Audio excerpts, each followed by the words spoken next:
Hey, everybody. Welcome to the show. We have a series of interviews. This month, we're doing 24 interviews with 24 interviews with 12 interviewees. And we're going to start it right off. The first one's going to be with Don Debar. This is Pasta to Go, where we do work.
Welcome to the show. We have with us, of course, Don Debar, activist, journalist, and a good friend of ours. Don, how are you doing today?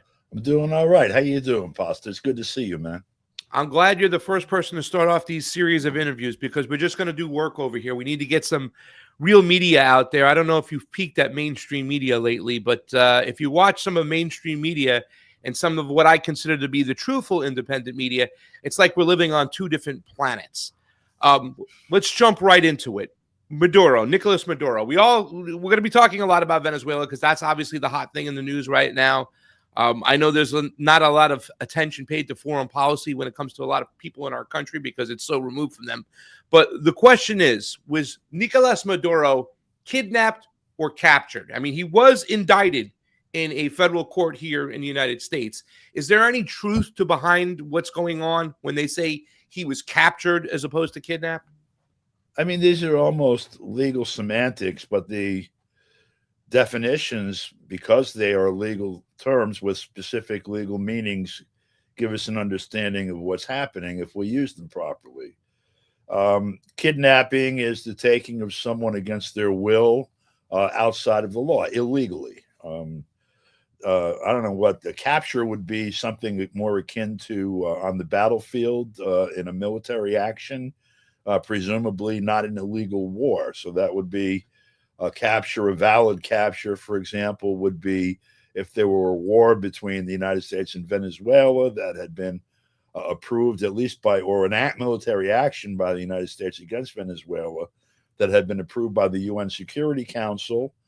Then perhaps you could call it a capture. But under no circumstances is this anything but a kidnapping, because Nicolas Maduro, according to the laws of the state of Venezuela, the constitutional court, the last three elections in 2014, 2019, and 2024, is the legitimate head of state.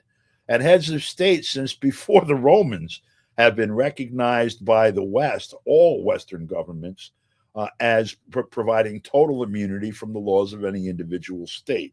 The United States has violated this before. One example that comes to mind, of course, is Manuel Noriega in 1989.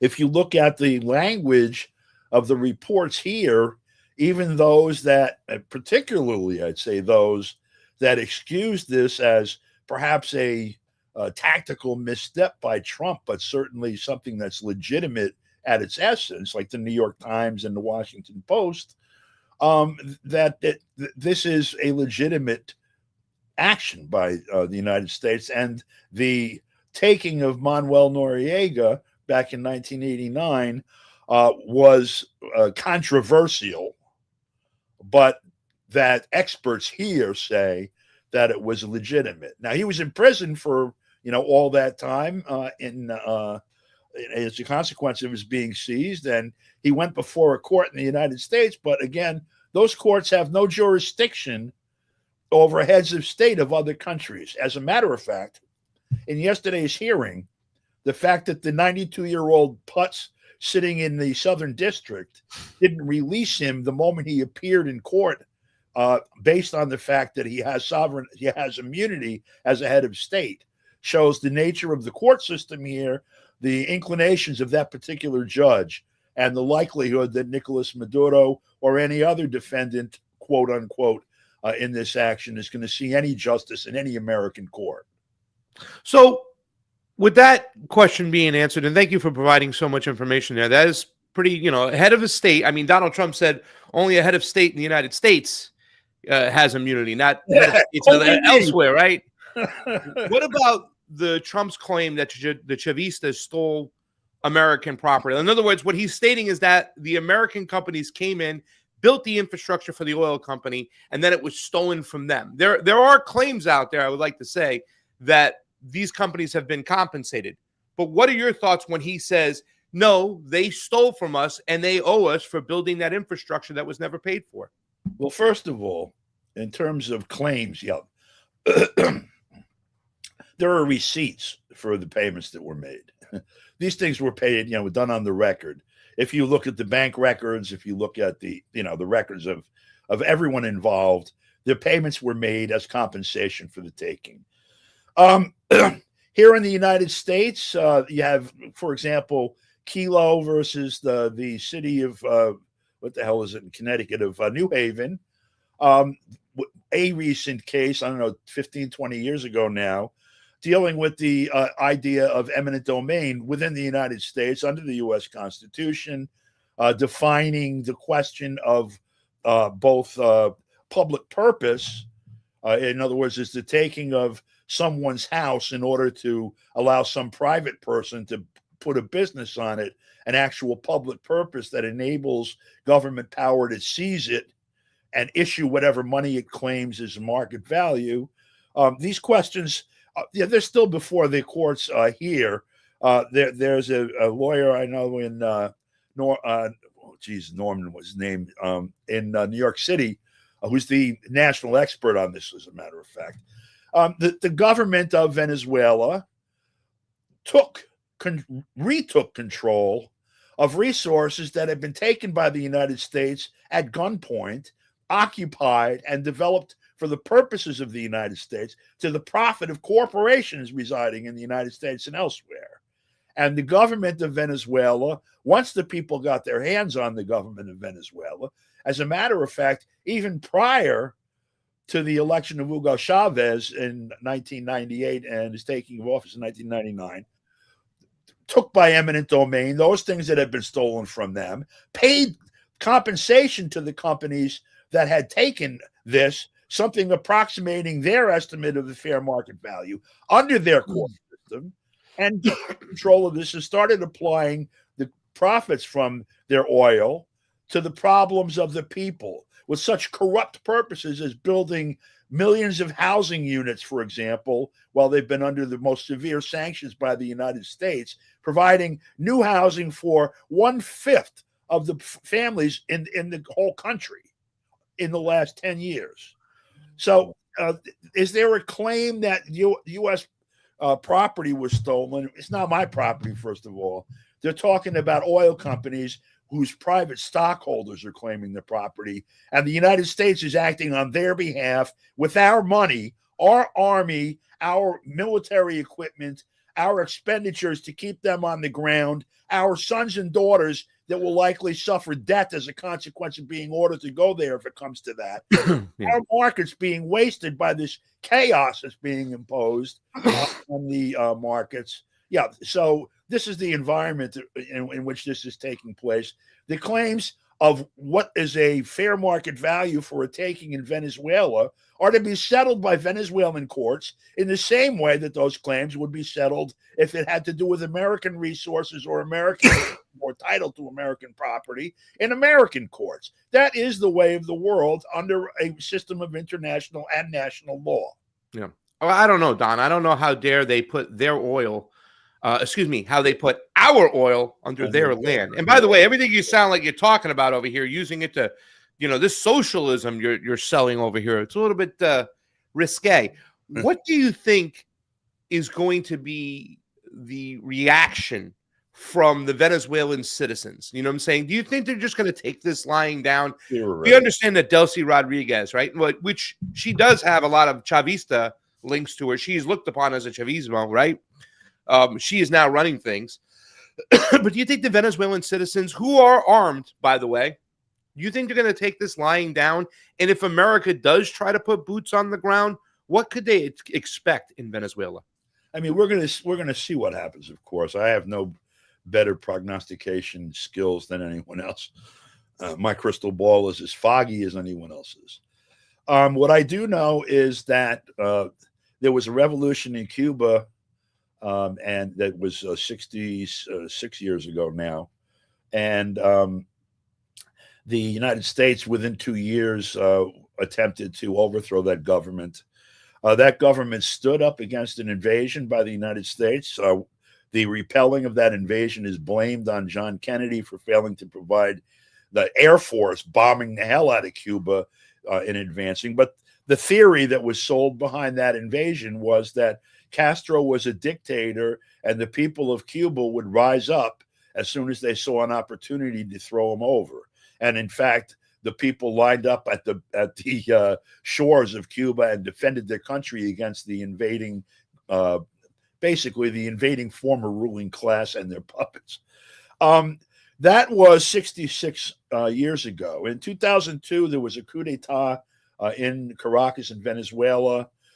Some members of the military, the senior command in the military, along with the United States, the embassy there, and the CIA and some others, seized the president then, Hugo Chavez, removed him from the presidential palace, blew up the one publicly owned media outlet in the country, the TV station Channel 8, and began broadcasting with one voice, like we've seen here many times across the privately controlled media, the fact that Chavez had stepped down, and that there was a new government now in power with the blessing of the people, et cetera, et cetera, et cetera.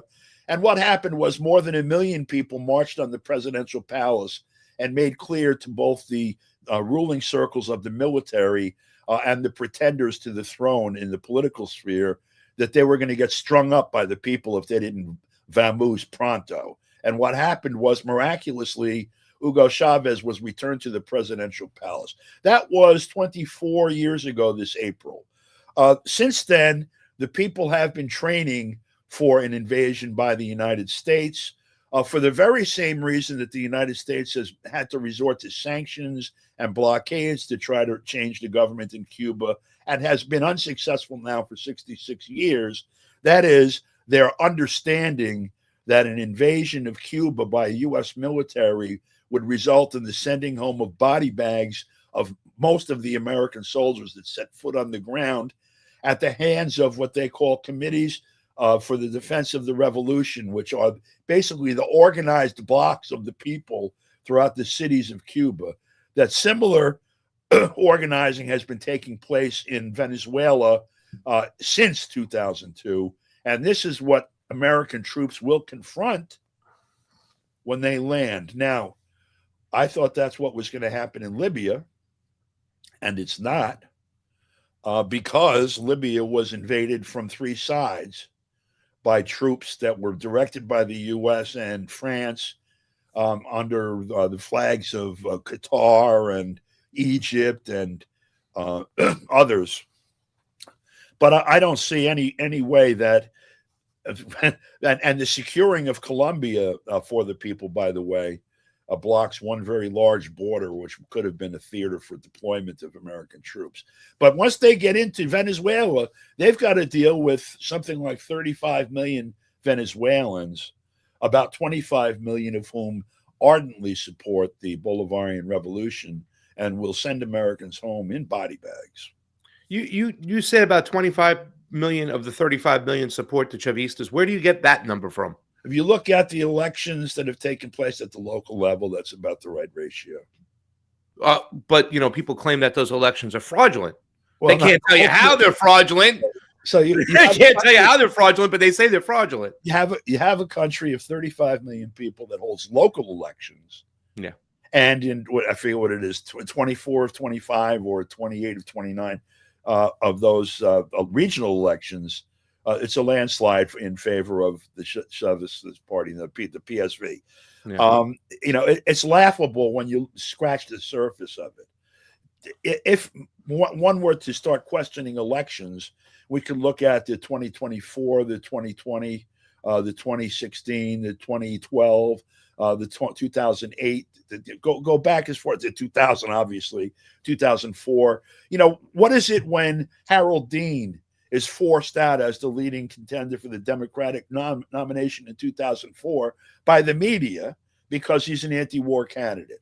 What is it that Ralph Nader, even though he fills stadiums with supporters in 1996, 2000, and 2004, can't get 10 minutes television time across the privately owned media that, by the way, broadcast through our airwaves and through wires on our streets with our subsidies to enable it on technology mostly created with public investment? I don't understand how that becomes a democratic election. Look, you were a monitor for elections there, right? Didn't you go? I couldn't get to Venezuela. They didn't approve my visa. I've done Nicaragua, Honduras, Colombia, Brazil, Peru. And I did Russia last year, or 2 years ago now, in 2024, the presidential election. And you get a real good sense of how things actually happen in these other countries when you sit down with the officials and ask them, what is the law pertaining to this, that, and the other thing? Because, for example, I was looking at the presidential election in Russia, and there were 4 major candidates that were on the ballot across this huge land. And so I'm asking myself, how do they get on the ballot? Like, I would like to run for president in the United States. And I couldn't get on the ballot in any state, maybe in Delaware or someplace, Rhode Island, if I could pull $1 million together to get on the ballot. And I found out that all you need to do in Russia, anyone, is to get 100,000 signatures, and it doesn't matter where they're from. Rather than it being divided, Russia's 3 times the size of the United States, into 50 states, and you have to get 40,000 signatures in New York and 65,000 in Texas and whatever the hell it is now in all these different states, that all you have to do is get 100 across the country, because the theory is your problem is going to be getting people to vote for you. If you got something that they want to hear, then it won't matter where they live. And if it matters to them that they don't want you because of where they live, you ain't going to get elected. So you got to offer them something.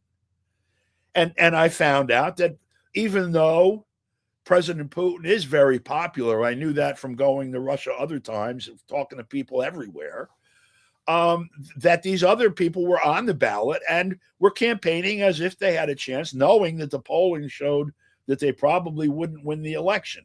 That, to me, though, was a much more democratic election than the ones we've had since I was 18 years old in 1972. I remember what was done to McGovern, to George McGovern back then, and what was done to our presidential politics as a consequence of what was allowed to be done to George McGovern, in that we were told you can't really ever have someone who wants to cut the military back and stop the wars around the world because they don't have a chance. Yeah. Well, let me say this much, too, as well. I didn't get a chance to go to Venezuela. There were issues with my visa. Could you put that banner up, please? When it comes to asking the questions, are Venezuelan elections fair?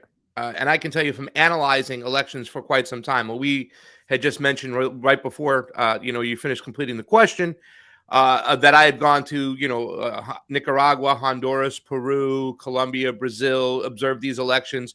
I can tell you this much from the election integrity movement inside the United States, talking to a lot of people from the Trump movement who obviously picked up this whole mantle in 2020. Right. You would probably confirm that the fact that most of the people in the election integrity movement were progressives, people who voted for Bernie Sanders, whatnot, who wanted to change the election system, especially looking at it in the primaries where a lot of cheating goes on because it's run by one individual corporately controlled party. The Venezuelan election system is so much more. If I were to ask all those Trump supporters who were into election integrity, would they take United States general election or Venezuelans' general elections. If they were speaking truthfully, they'd say they take Venezuelans' general election 9 times out of 10 every single day, and on twice on Sunday, because they have their elections on a Sunday, on a national holiday. Those elections are a lot more transparent than what we see in the United States. So yes, I would say those Venezuelan elections are fair. Let's Don. let's Yeah, take it go a ahead. step. I'm sorry. Let's take it a step further.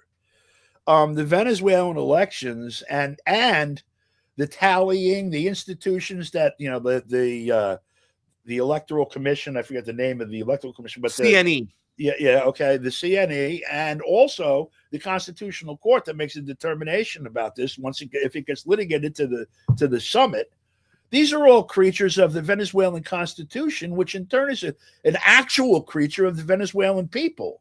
This was an effort that was conducted by the Chavez government back at the beginning of this century that involved the whole people. First, it involved teaching people how to read, so they would be able to participate fully, and then they participated, and then they approved this constitution with a national referendum. We have had nothing like that. Our constitution was drafted by slave owners in the 18th century, who, by the way, made a very generous provision for slave owning and governing a slave owning country within it that have barely been modified. And so, comparing one to the other, it's not even possible.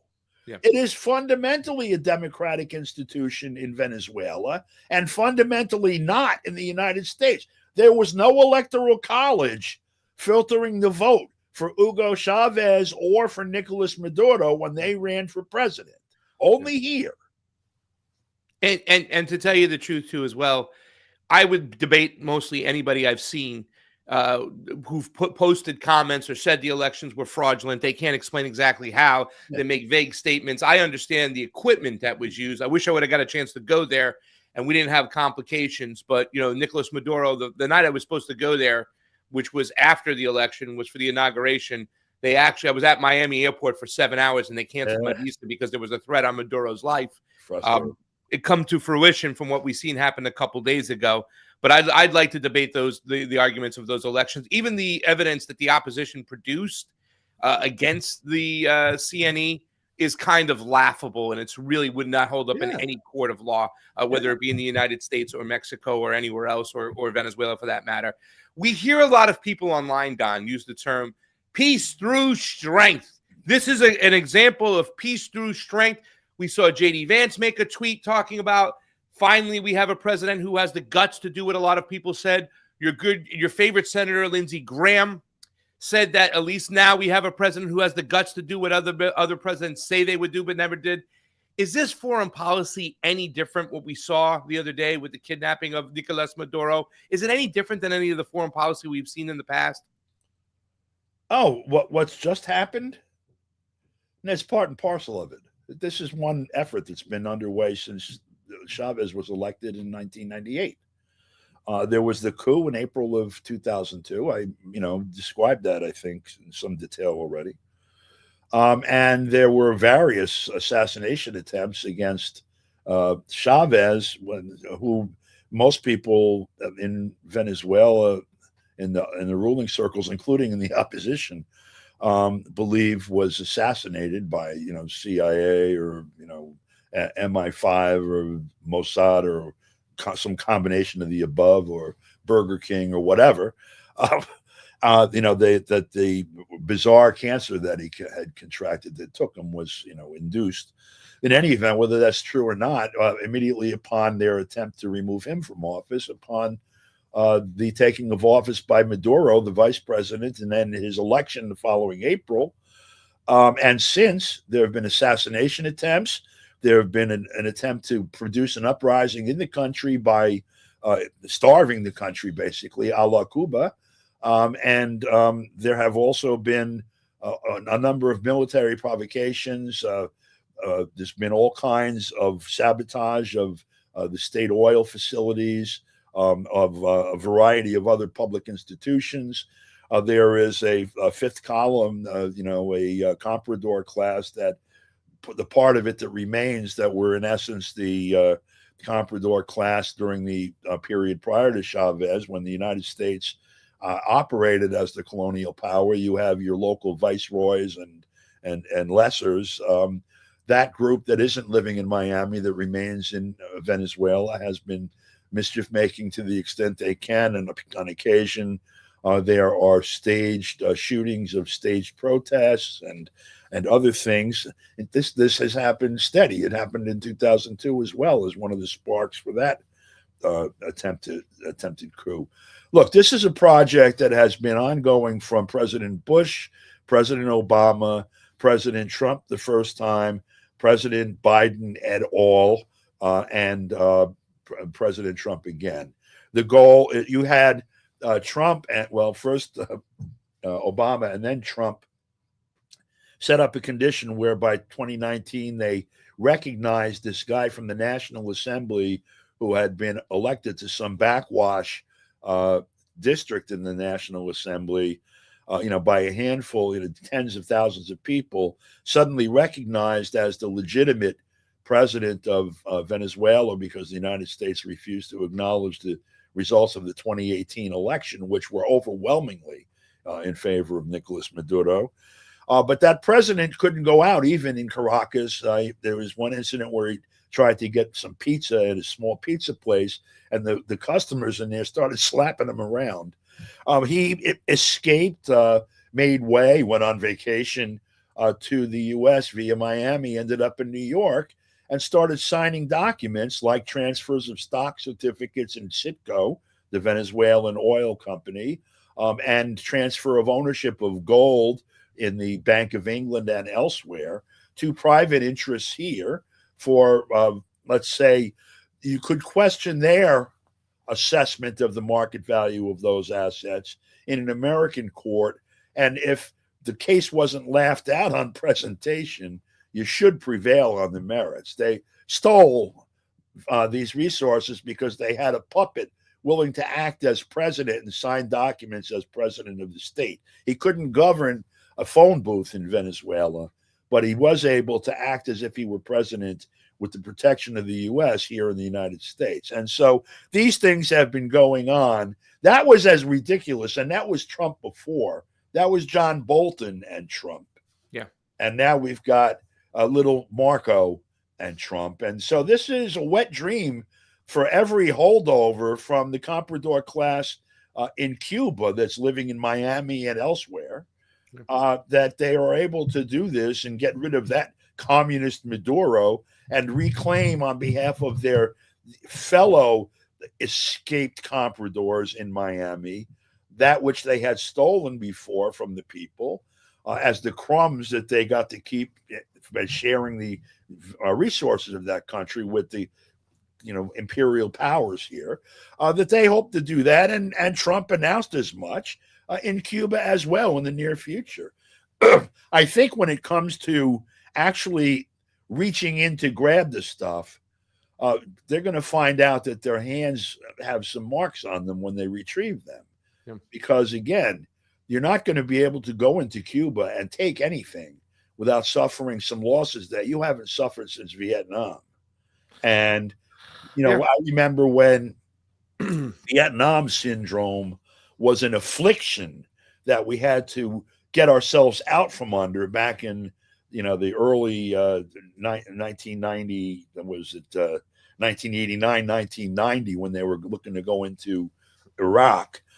And that they had pronounced that the Vietnam syndrome was over after they successfully seized Iraq.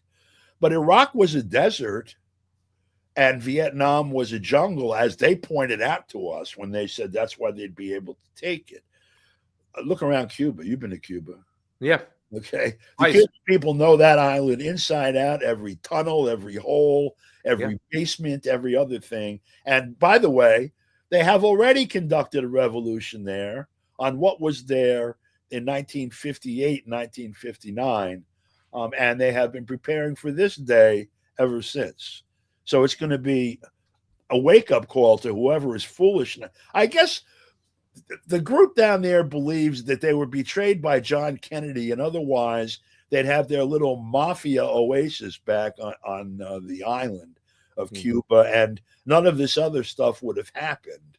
But honestly, that isn't how it would have played out. If it wasn't for John Kennedy, there would have been a slaughter of people back then, or the destruction of Cuba, one or the other, or both. And then everything in not just in South America, Central America, and the Caribbean, but around the world would have shaken out with the knowledge that people are getting today of the true nature of this empire.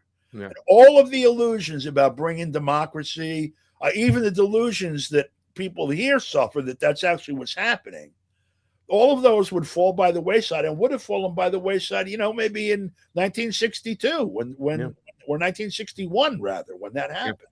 It's interesting because there's not a lot of natural resources that we want in Cuba. It's just about, controlling the economy, not just the hospitality industry, but all the industry in Cuba. It's mind-boggling sometimes to think, why do we spend so much energy with Cuba? But I guess also we want to make sure oil there. What's that? There's lots, like huge reserves of offshore oil, but also the agricultural lands. There's great wealth. There's sugar. There's a lot of stuff, but it's not stuff that's a necessity. It's not like the rare earth minerals and the things that we want in Venezuela. There's a lot of lithium there and cobalt. I don't think there's cobalt or nickel, but I know there's iron. I think there's gold.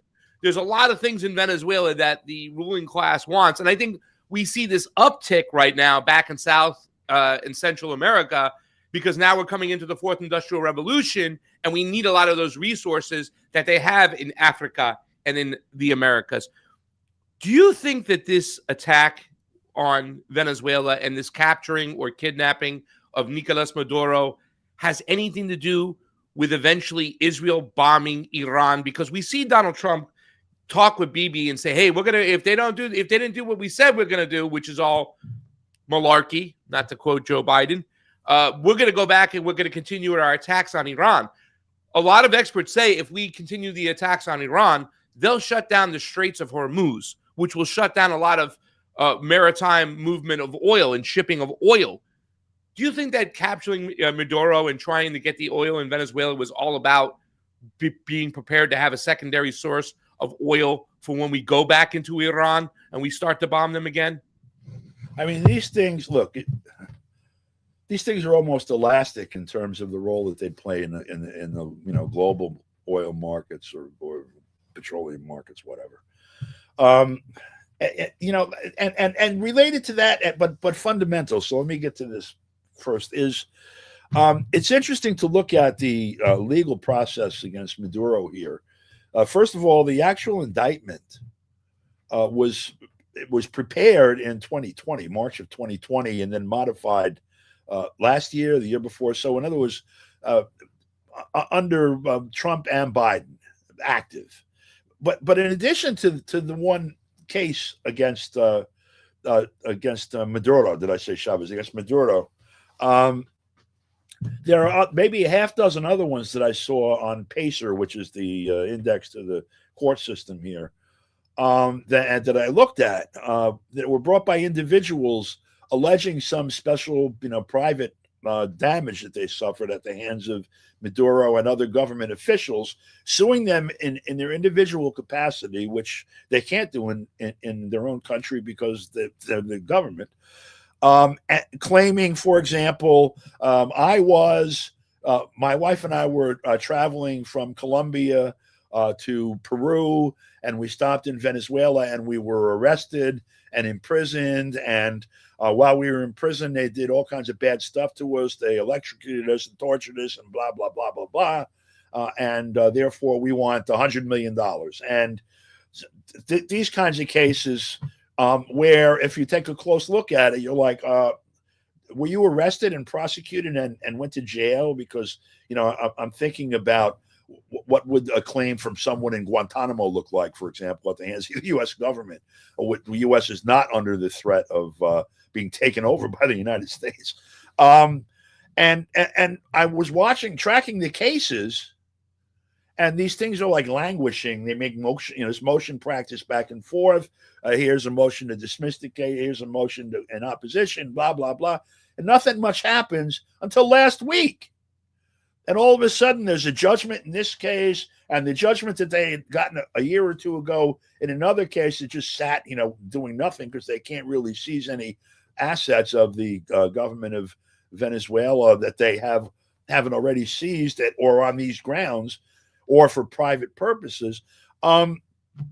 They expanded the reach of these judgments last week. In other words, in anticipation of what was done, the groundwork was laid in at least a half a dozen cases between the New York Southern District and the Florida District federal courts, to seize assets of Maduro, his family, other senior officials, and the government of Venezuela, making all these private, based on all these private claims.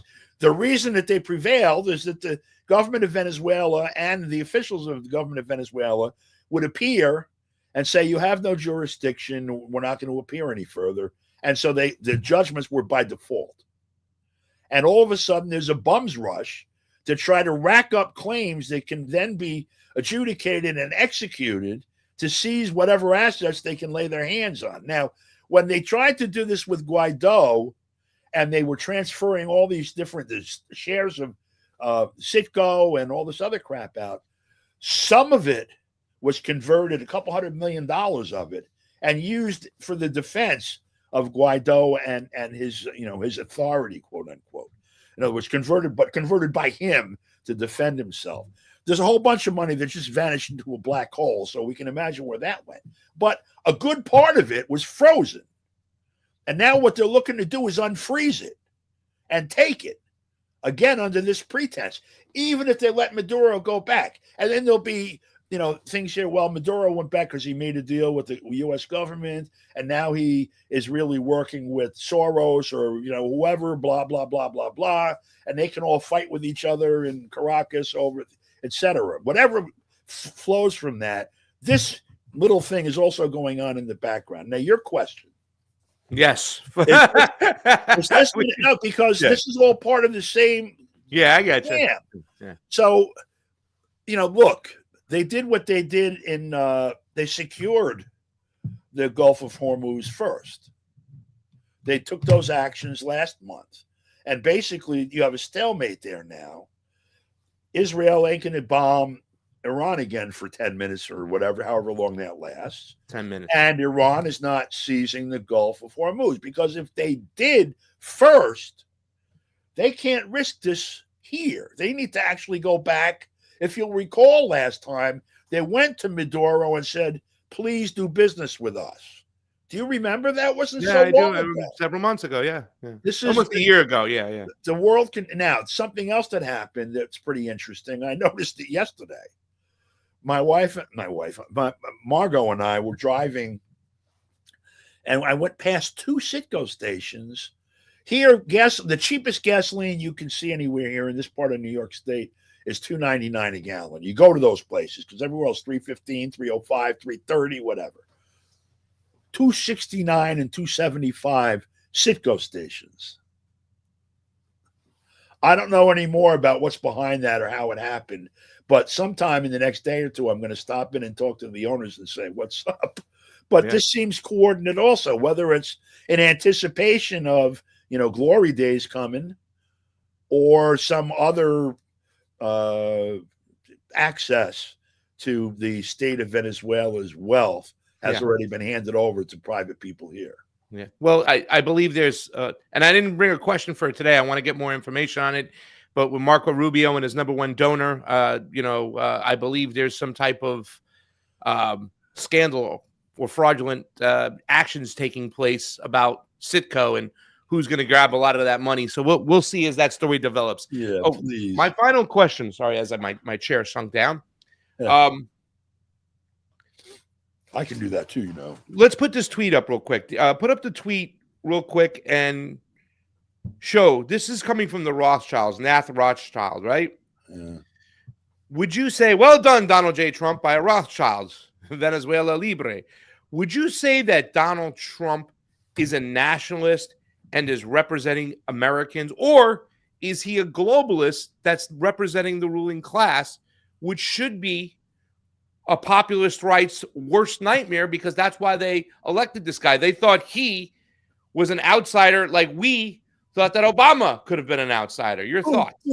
I know this one. Donald Trump is an individualist who's looking out for himself. He doesn't give a good goddamn about anybody else. But he's paid by Marian Adelson. He's paid by people from Larry Fink and BlackRock. He's paid by the same people, the Wall Street people that we saw from Barack Obama. The day they stop paying him and somebody else pays him is the day that he's going to go to work for them. And if they tell him to dog Adelman and the rest of them, he'll do it on a dime. He is all about himself, like their entire class, each member. And what we're looking at here is somehow, look, he assembled, or the people behind him, whoever is really the brains of that operation, because it's not him, by the way. His business for decades has been self-promotion and then selling the value of leasing the value of his name to others.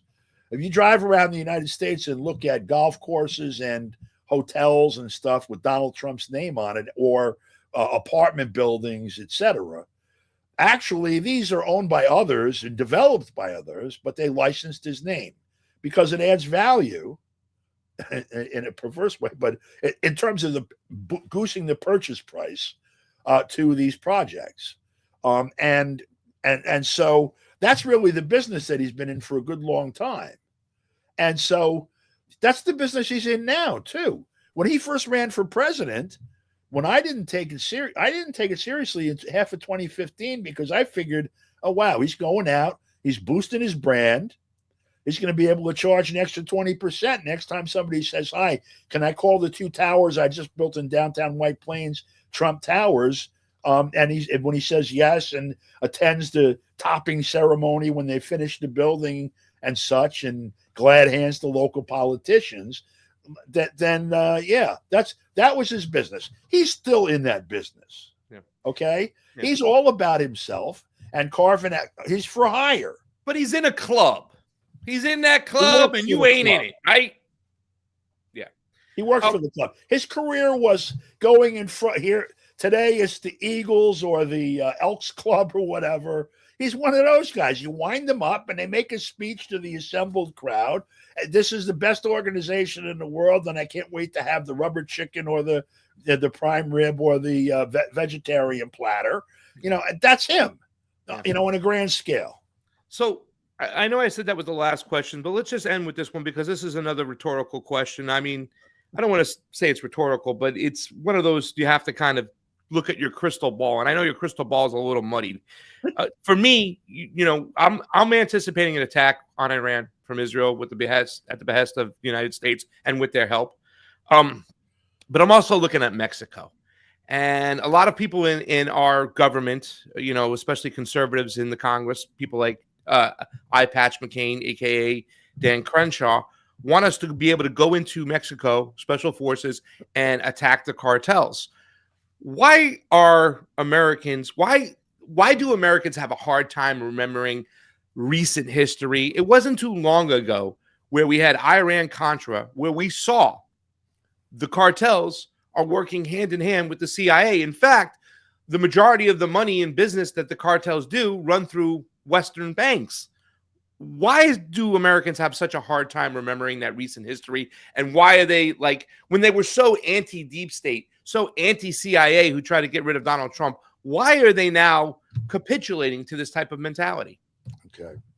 So I started to say, so Trump got elected by assembling a coalition, a sort of a discrete coalition of a variety of individual cohorts, you'd call it in sociology,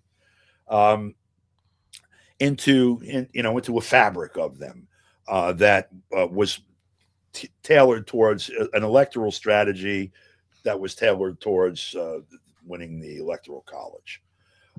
And you have all kinds of disparate interests that were assembled for this. In Florida alone, for example, You had the emigre communities from Cuba and Venezuela, for example, the hard right wing, comprador class.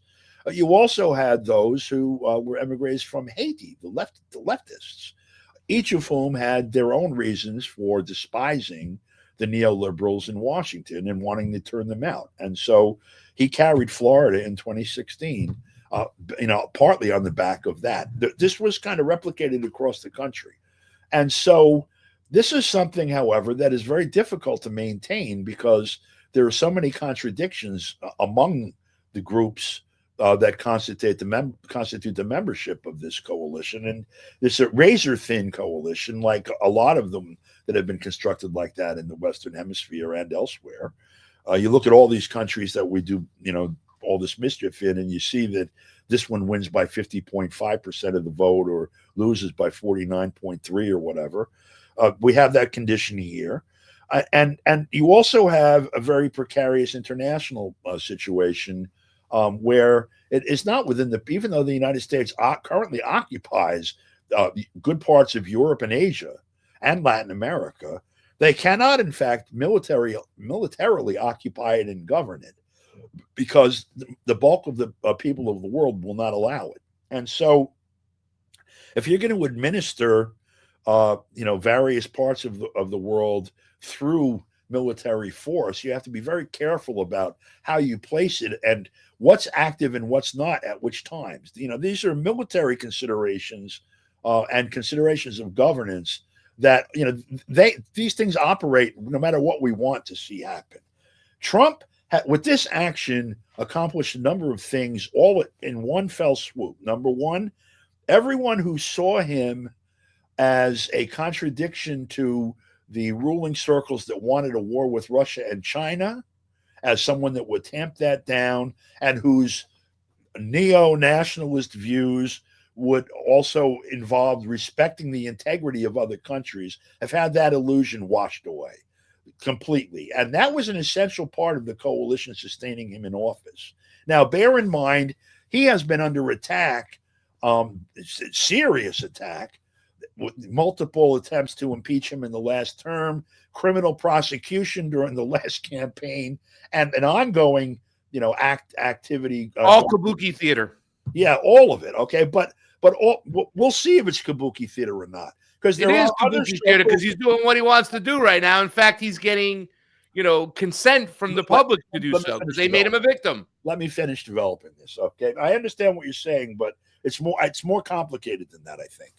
And so he risks, I'll put it that way, dissolving one of the legs that he's been standing on in the face of that. Now, of course, it's possible the whole thing's kabuki theater and all of it was designed and there's nothing that we can do and we're just going to watch the world go to hell in a handbasket. But if you don't subscribe to that view, then you have to consider all of the parts that are in motion.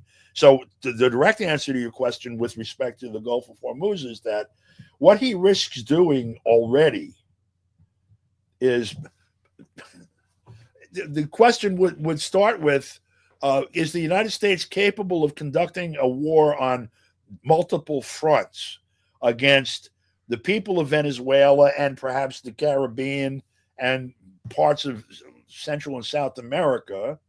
In other words, can Southcom handle a general uprising in its jurisdiction?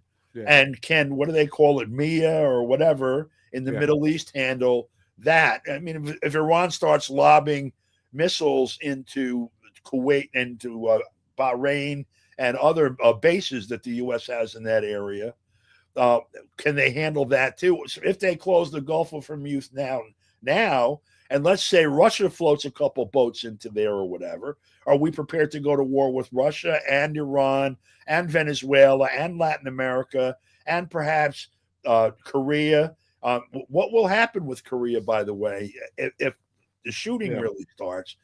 Keep in mind that we almost saw the reunification of the Korean Peninsula. We got to wrap this up, Donnie. We got 30 seconds. Well, it's a mess, okay? And obviously, it was a huge mistake for Trump from the point of view of his own interest. And he's been pursuing that his whole life. And I think his grand finale, he fucked up. Well, that's the way to end the show. We got Don Debar here. Don, we'll see you in 2 weeks. We will follow up on these questions. We'll see where we're at. That's it for Pasta to Go. We got Karen Kwiatkowski at 12:15, Daniel McAdams at 1:15. Come back with us. Thank you for watching.